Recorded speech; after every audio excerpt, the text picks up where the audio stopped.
The War of Shadows. The war began, as wars often do, with men in uniforms. But before the first gun fired, another army was already at work. An army without banners or drums, whose battles were fought with paper, whispers, and lies. In the summer of 1914, Europe was a map drawn in secrets. Telegraph wires hummed across borders, coded messages passed through embassies disguised as business letters, and railway stations watched more carefully than ever before. Behind every flag, there were eyes. Berlin, Paris, Vienna, and London. Each capital was a hive of espionage. Diplomats became informants, couriers became spies, and telegraph clerks became soldiers in an invisible war. Every empire believed itself the cleverest. Every empire believed it was being betrayed. And somewhere in the middle, between the lines of telegrams, the modern intelligence war was born. In the smoky offices of the British War Office, a small group of officers met in a narrow room that smelled of ink and damp wool. They called it the Secret Service Bureau, though it had no agents yet, only ambition. It would later divide into M15 and MI6, two names that would come to shape the next century. But in 1914, it was little more than a few desks and a stack of intercepted telegrams. Across the Channel, the French had their 12e Bureau, already seasoned from years of tension with Germany. Their job was to read the world's mail, to break the seals of strangers, and find war in the ink of businessmen. In Berlin, the Abteilung 3B, the German intelligence arm, compiled dossiers with the precision of engineers, and in Vienna, the Austro-Hungarian Evidence Bureau watched its own citizens as closely as its enemies, fearing treason in every accent. Espionage was not yet a science. It was art, reckless, romantic, often fatal. Codes were written by candlelight, invisible ink mixed from lemon juice and fear. Messages were hidden in corsets, shoe soles, and postcards. Pigeons carried microfilm over trenches. Photographs were smuggled in the lining of violin cases. What one man learned on a train could change the fate of an army. The War of Shadows began even before the declarations were signed.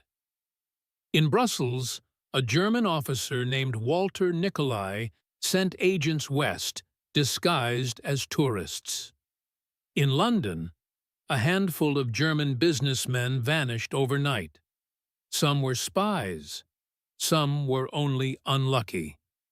The newspapers told wild stories of German waiters with transmitters in their aprons, of secret lights flashing from church towers to enemy ships. Fear itself became a kind of weapon. And in this new war, fear spread faster than bullets. The first great act of espionage came not in the trenches, but in a telegraph office.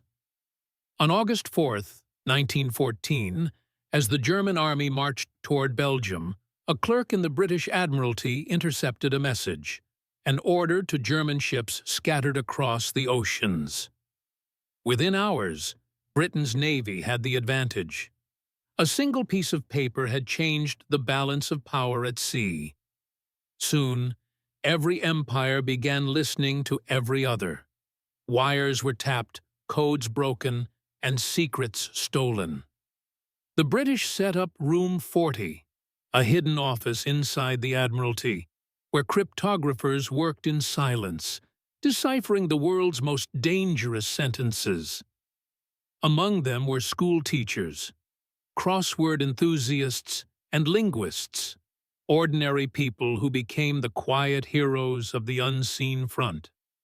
On the German side, Networks spread like spider webs through neutral countries. In the Netherlands and Switzerland, agents met in cafes where the sugar was rationed, but the lies were not.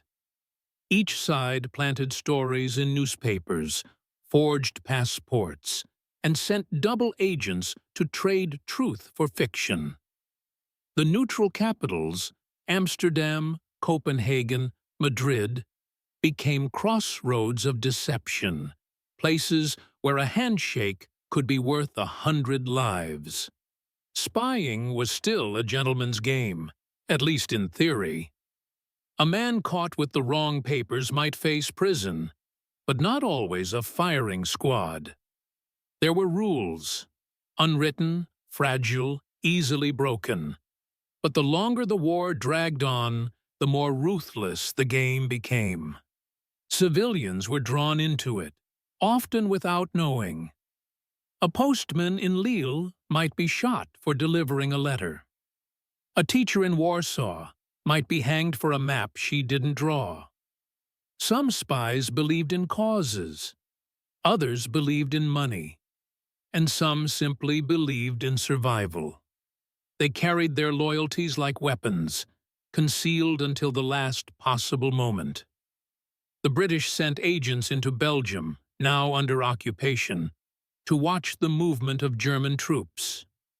Many were locals, shopkeepers, priests, railway clerks, who risked everything to pass on scraps of information. One of them, a Belgian woman named Gabrielle Petit, carried messages sewn into her clothes. When she was caught in 1916, the Germans offered her life in exchange for names. She refused. The next morning, they shot her against a wall in Schaerbeek. She was 23. There were hundreds like her, nameless and unseen, whose bravery never reached the newspapers. The war remembered their numbers, but not their faces. Even as the armies fought for inches of ground, the spies fought for inches of truth. The smallest secret, the timing of a train, the location of a bridge, could save or doom thousands. The generals called it intelligence. The agents called it survival. By the end of 1914, the shadow war was everywhere. In Berlin, an officer burned a pile of intercepted letters, watching the handwriting turn to smoke. In London, a woman at a typewriter encoded a message that would travel across the Channel and decide a battle. In Paris, a cafe owner passed a note to a stranger and vanished before the police could arrive. The war was young, and already it had learned to hide its face. Above the trenches, the world screamed with artillery. But beneath it, in the quiet rooms of the spies, another kind of war was learning to breathe, one made not of steel, but of silence. Mata Hari and the Web of Lies. Before the war, she had been light. On the stage, under the glow of Parisian lamps, Mata Hari moved like smoke, a woman draped in jewels and myth, dancing as if she belonged to no country and every man at once. She was mystery given shape, her name whispered in drawing rooms and printed in newspapers that called her the most fascinating woman in Europe. Her real name was Margarethe Geertruida Zell. Born in the Netherlands, a quiet port city far from war and politics. Her life had been ordinary once, a schoolgirl, a wife, a mother. But when her marriage collapsed and tragedy hollowed her heart, she reinvented herself in silk and story. She became Mata Hari, Eye of the Dawn. By 1914, she was famous and free. She traveled through cities now divided by flags, Paris, Berlin, Madrid, collecting admirers, lovers, and rumors. When the world went to war, she became something even rarer. a woman who could move where men could not. And in a time when nations hungered for secrets, that made her dangerous. The truth about what she was, spy, courtesan, scapegoat, has always lived in the fog. What is certain is this: she was drawn into the shadow war long before she understood how deep it ran. In 1916, as the front lines bled across France and Flanders, Mata Hari crossed borders with letters written in invisible ink. She told herself it was harmless, messages about appointments, friends, the logistics of her next performance. But the men who paid her, flattered her, or watched her saw something else: opportunity. To the Germans, she was Agent H-21, a potential informant. To the French, she was a possible traitor. To herself, she was simply surviving, a woman trapped in a world built for men who lied for a living.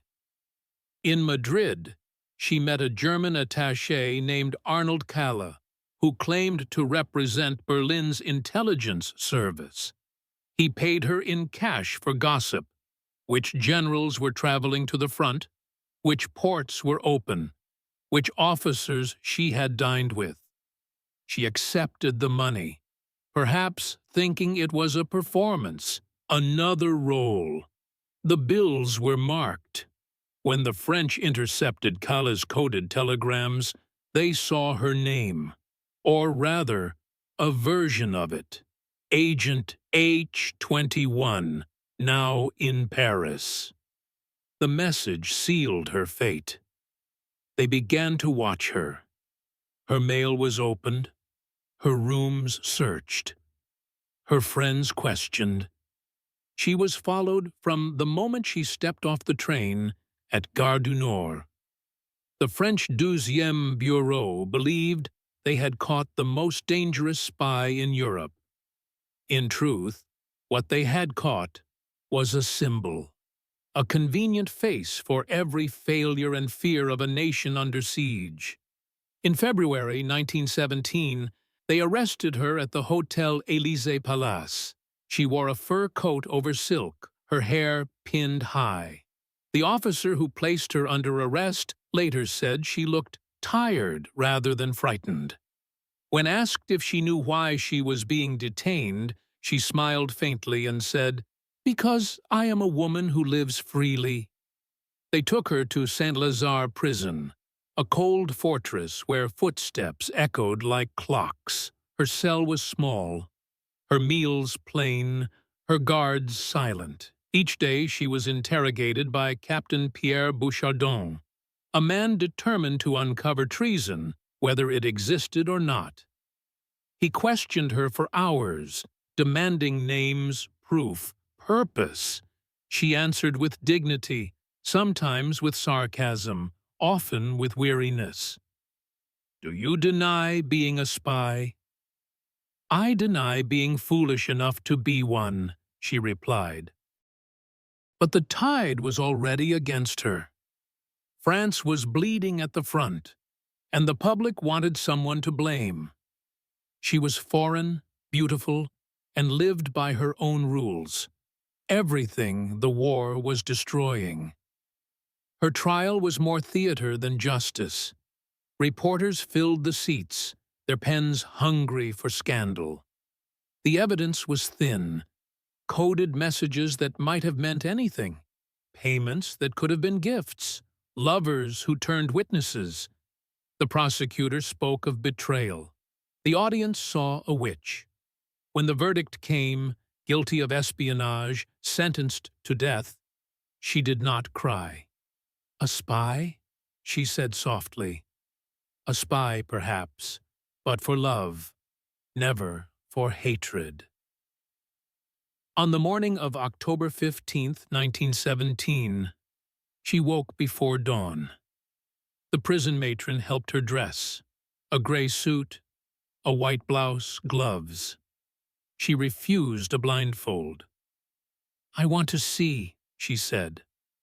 Outside, the air was mist and frost. 12 soldiers stood in a semicircle.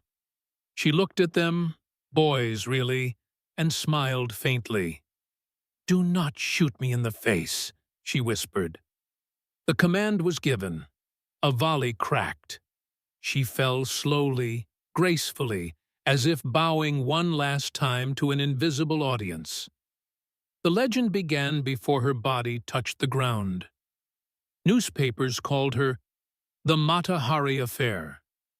Some said she had confessed, others that she had smiled as she died. The Germans denied she had ever worked for them. The French insisted she had nearly doomed the Republic. The truth, buried under myth, was simpler. She had been both used and destroyed by the same world that had once adored her. Years later, after the guns of another war had fallen silent, historians searched the archives and found that most of the accusations had been built from fragments and fears. The telegrams that condemned her could not even prove she had passed useful information. She had been a symbol of temptation, of treachery, of the need for someone to hang a failure on. And yet her name survived when others did not. Mata Hari, the dancer who became a ghost. A woman who lived between nations, between truth and illusion, and paid the price for it. Behind her story were hundreds more like hers, men and women whose names history never learned, whose sentences were carried out without audience or rumor. Their work had saved lives, ended lives, changed the course of battles. But their graves were unmarked, their medals never struck. As Mata Hari's story faded into legend, the shadow war went on without her, colder, quieter, more ruthless. The agents who followed in her wake carried pistols instead of perfume, codes instead of kisses. The age of the romantic spy had ended. The age of professional espionage had begun. The silent front. The loudest battle of the war was fought in silence. It was waged over tables scarred by ink knives and tea rings, in attic rooms where shutters stayed half-closed, in fields where a pigeon rose like a tossed stone and vanished into cloud. No medals hung for it. No bands played. But the silent front bent the war as surely as artillery bent the earth. In London, the door to room 40 did not creak. It closed with a small, civil sound, as if what happened behind it were a matter of manners. Inside, a congregation of unlikely warriors labored beneath green desk lamps, schoolmasters with precise handwriting, linguists who dreamed in declensions, crossword prodigies who could hear patterns the way musicians hear harmony. Wires coiled like snakes across the floor. Intercepted cables slept in baskets until someone woke them with a pencil. Words were their trenches, ciphers their wire. They advanced an inch at a time. Some days were a famine of almosts. A letter unlocked here, a figure there. Then darkness again. Other days were miracles. A clerk in a damp collar lined up strings of numbers and, with a small sound in his throat, watched them turn into a sentence capable of moving fleets. Another woman at a typewriter tapped out the finished text and felt the weight of it, the way a sealed envelope can feel heavier than a stone. Across the channel, in a Paris office where the wallpaper bubbled in winter, French cryptanalysts worked the same patient alchemy. They read the world backwards. They built dictionaries of absence. Somewhere in Berlin, German officers did it too. Inked thumbs, tired eyes, the shared certainty that language could be defeated by attention. On paper, the silent front looked like arithmetic. In practice, it was nerves and faith. It asked men and women to believe that a single letter in the wrong place, a single clerk's lazy flourish, could tilt the day. Often it did. Not all silence lived indoors. In occupied Belgium, the resistance breathed in small rooms above bakeries and beneath churches. A teacher who knew every train schedule by heart counted axles in the dark and turned them into numbers that crossed borders like birds. A priest learned to hide film behind altar panels. A seamstress stitched messages into hems that no soldier searched because no soldier imagined a hem could end a regiment. The network called La Dame Blanche spread like mycelium under the forest floor, unseen, everywhere, feeding on risk. Women watched rails and bridges, crossings and sidings, and sent their notes by bicycle, by train, by the memory of a girl who could recite page after page and forget it again on command. Every movement of a troop train became a whisper in another country's ear. Every whisper saved men whose names the whisperer would never know. Some heroes wore aprons, not pistols. Edith Cavell, a British nurse in Brussels, ran a school and a clinic where the wounded arrived in all uniforms and left alive, if they could. She helped Allied soldiers escape through the city's veins, safe houses, courtyards, attics with windows painted shut. When the Germans caught her, the trial was fast, the sentence faster. On the morning she was led into the yard, she told the chaplain she had no fear and no hatred. Courage can speak softly and still be heard a century later.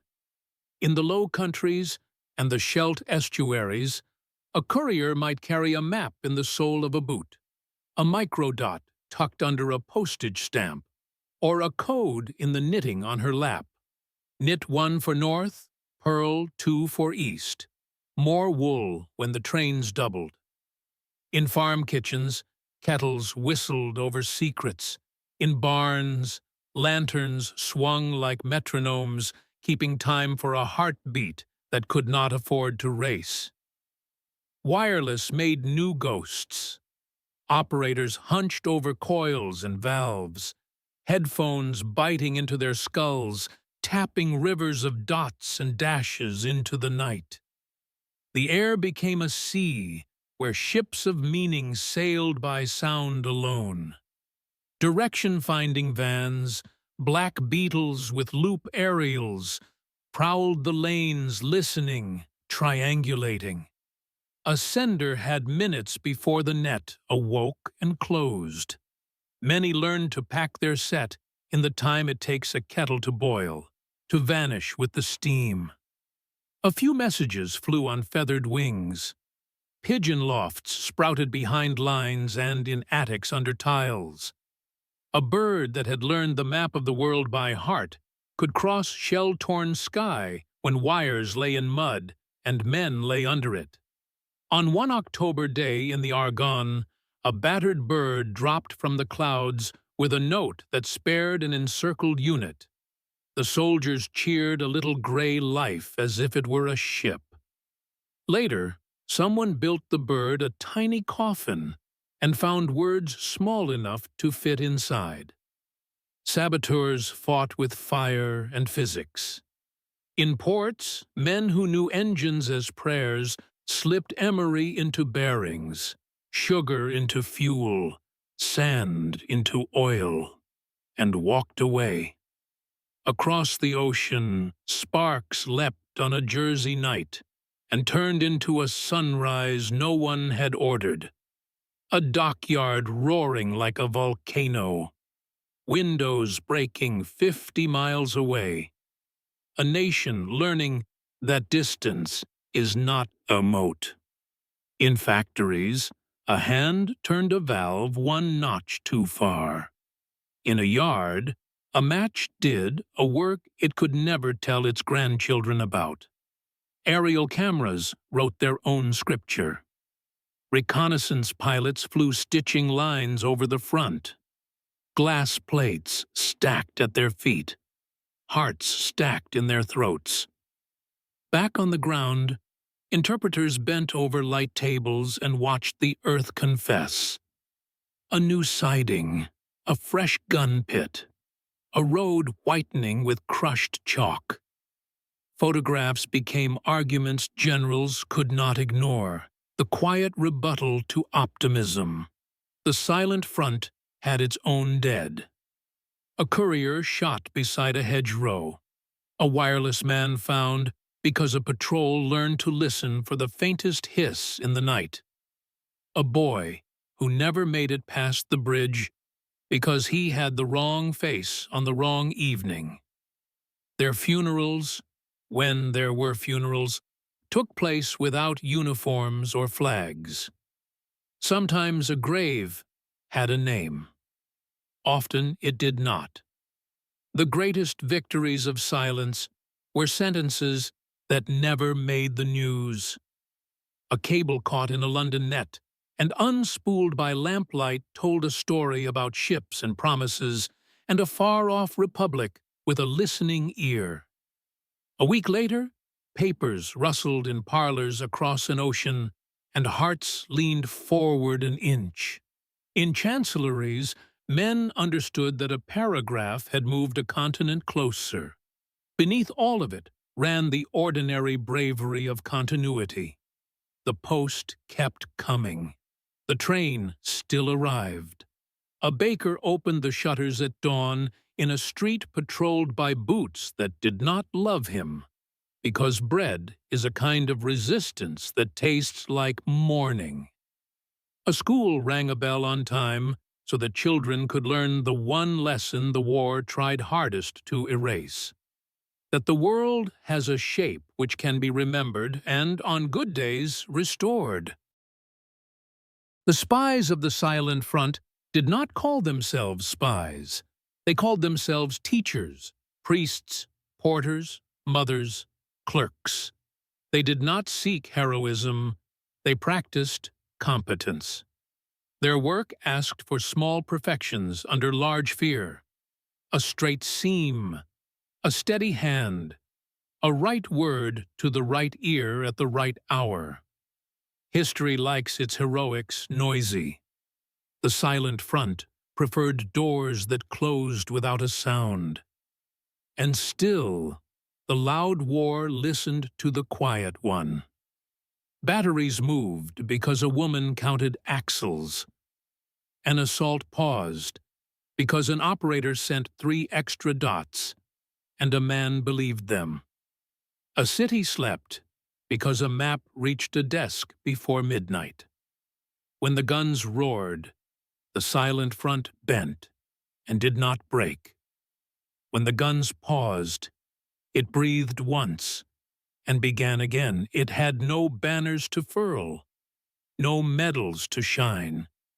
It had only its miracles, an invisible, cumulative, and, at last, decisive. The legacy of the invisible war. When the guns fell silent in 1918, the shadows did not vanish. They simply changed rooms. Armies disbanded, uniforms folded away, parades rolled down boulevards. But in small offices with curtains drawn, the work of listening continued. The telegrams still hummed. The codes still pulsed like heartbeats on paper. The war that had invented 1,000 ways to kill had also invented new ways to know. And once knowledge had tasted secrecy, it refused to be forgotten. The men and women who had lived the silent front returned to ordinary life, or tried to. A typist from room 40 went back to teaching Latin. A signal officer opened a wireless shop. A Belgian courier married a tailor and kept her knitting patterns to herself. But something of the silence stayed in them. They had learned how thin the wall between words and worlds could be. They had seen how a letter could weigh as much as a life. The nations they served were slower to forget. Britain's modest Secret Service Bureau became MI5 and MI6, two halves of a mirror, one turned inward, one outward. In France, the 12e Bureau never closed its ledgers. It only bought larger safes. Germany rebuilt its own Abwehr, careful, calculating, determined never again to be deaf. Across the Atlantic, the United States, which had entered the war late, began to understand that oceans were not barriers but invitations. The intelligence age had begun. Technology, like war, learns quickly. Radios grew smaller, antennas longer. The codebooks of 1914 looked childish by 1920. New machines, with whirring rotors and teeth of metal, began to spin alphabets into labyrinths. A cipher once cracked by patience now demanded mathematics. The line between soldier and scientist blurred. Men who once dug trenches now built networks of signal posts and listening stations. The next war would come on airwaves before it came on maps. The ghosts of the old espionage lingered in language itself. Phrases like keeping tabs, in code, off the record, slipped into everyday speech, souvenirs from the hidden war. Popular novels turned spies into heroes and lovers, draping romance over the raw facts of wiretaps and interrogation rooms. The public devoured these tales because they offered a version of danger that could be survived, a thrill that came with chapters instead of funerals. But the veterans of the Shadow War rarely read them. They knew how unglamorous the trade had been. The endless waiting, the cramped rooms, the fear of one wrong comma. They knew the price of mistakes, measured not in plot twists, but in lives. When someone asked what they had done in the war, they said, "Clerical work," and smiled. Europe rebuilt on information. Treaties were signed with eyes half on the ink and half on the envelopes being steamed open that night. Diplomats sent cables and wondered who else was reading them. Even peace negotiations carried echoes of surveillance. The war had taught states to mistrust not only enemies but friends, and sometimes themselves. The borders drawn after 1918 were lines of both politics and intelligence. New nations, Czechoslovakia, Poland, Yugoslavia, were born under the gaze of men who already planned how to watch them. The old empires were dead. The habit of secrecy survived them all. In the ruins of Vienna, the old Evidence Bureau became a ghost office that trained men for wars not yet declared. In London, a code clerk walked to work past statues of generals and smiled at how quiet victory could look. Yet, among all the governments and ministries, one legacy was human rather than institutional. The proof that ordinary people could shape the course of history without ever firing a gun. The seamstress who hid a message. The nurse who guided an escape. The operator who sent one final burst before the patrol arrived. They had shown that courage need not be loud to be absolute. In 1919, a small ceremony took place in Brussels. A monument was unveiled not to soldiers, but to the unknown spy. a nameless figure carved from stone, one hand open, the other holding a folded paper. Few attended. No bands played. Yet the air around it felt charged, as if the city itself were aware that its freedom had been bought not only with bullets, but with silence. The new world that followed tried to turn secrecy into order. Intelligence became bureaucracy. Files replaced faces. What had once been whispered in back rooms now required forms in triplicate. The thrill cooled, but the machinery grew. The men of Room 40 might have laughed at the size of the offices that claimed their lineage, and perhaps felt a chill at their efficiency. Even the artists of the lost generation carried fragments of the invisible war into their work. Writers like John Buchan and Somerset Maugham, who had served in intelligence, turned experience into fiction that taught readers to suspect the polite man in the corner. Painters who had once sketched codebooks began to draw grids and lines that looked suspiciously like maps. The boundary between art and analysis blurred. Both were acts of seeing. Years passed. The Great War slipped into textbooks.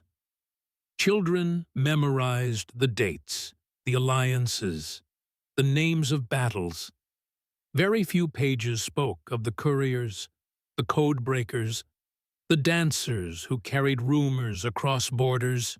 Yet the world they created endured, invisible but everywhere, in every embassy's locked room, every radio signal parsed by unseen listeners, every government that learned to live by secrecy as much as policy.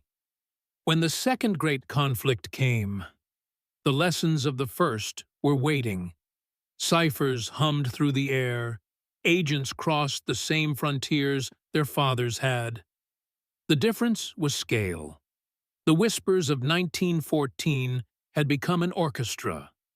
The shadows had inherited the earth. And still, among all the noise, the old truth held. Information costs life. A single careless word could topple a city. A single well-placed sentence could end a war. After 1945, when peace came again, a few of the oldest veterans of the First Invisible War sat in their gardens and listened to radios broadcasting news from a world they had helped to design. They heard new acronyms: CIA, KGB, NATO, born from the alphabet soup they had once stirred. They smiled, or sighed, or turned the dial. What they had built was no longer theirs. What they had learned, the world would never unlearn. Now, a century later, the ruins of the old spy posts crumble quietly. The field where pigeons once rose is a park. The attic where a girl once copied maps smells of dust and apples. The wires that carried the world's first encrypted messages lie buried under glass and asphalt. Tourists walk above them without knowing. But sometimes, when the light is right and the wind hits the old facades of London or Paris or Berlin, you can almost hear the faint tap of a telegraph key, the rustle of paper folded twice, the quiet exhale of someone who knows more than they can say. The shadows beneath the guns have lengthened, not disappeared. They live in every password, every whisper, every unseen wire that ties the world together. The first great spy war never really ended. It simply changed its name.